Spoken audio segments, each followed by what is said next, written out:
26। তো দেখো তোমরা হাদিস শেষ মুহূর্তে তোমরা কোনগুলো তোমরা রিভাইজ দিবা, ঠিক আছে ভাইয়া? শেষ মুহূর্তে তোমরা এই হাদিসগুলো তোমরা রিভাইজ দাও, ইনশাআল্লাহ আশা করি এর মধ্যে তোমরা কমন পাবা। তোমরা শেষ মুহূর্তে এই হাদিসগুলো তোমরা রিভাইজ দিবা।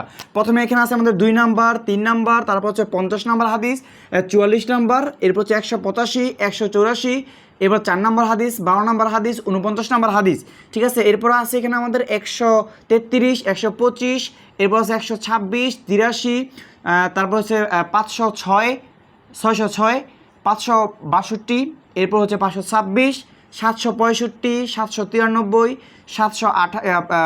593, 518, তারপর হচ্ছে এখানে 649, 1342, 262, 307, এরপর আছে আমাদের এখানে 450, 312, 360, 483 এবং 449। তোমরা ভাইয়া এই হাদিসগুলো তোমরা শেষ মুহূর্তে তোমরা রিভাইজ দাও, ঠিক আছে? এবং আমরা তোমাদেরকে এই ক্লাসের পরে শেষ মুহূর্তে তোমরা উসুল অংশ থেকে কোন কোন প্রশ্নগুলো পড়বা, এই প্রশ্ন আমরা তোমাদেরকে এই ভিডিওর পরের ভিডিও তোমরা পেয়ে যাবা আল হিকমা অনলাইন মাদ্রাসা এই পেজের মধ্যে, ঠিক আছে? তো জাস্ট তোমরা এই প্রশ্নগুলো মানে এই রঙের হাদিসগুলো, এটা তোমাদের মূল বইয়ের, ঠিক আছে? মূল বইয়ের এই হাদিসগুলো জাস্ট তোমরা শেষ মুহূর্তে একটু রিভাইজ দাও।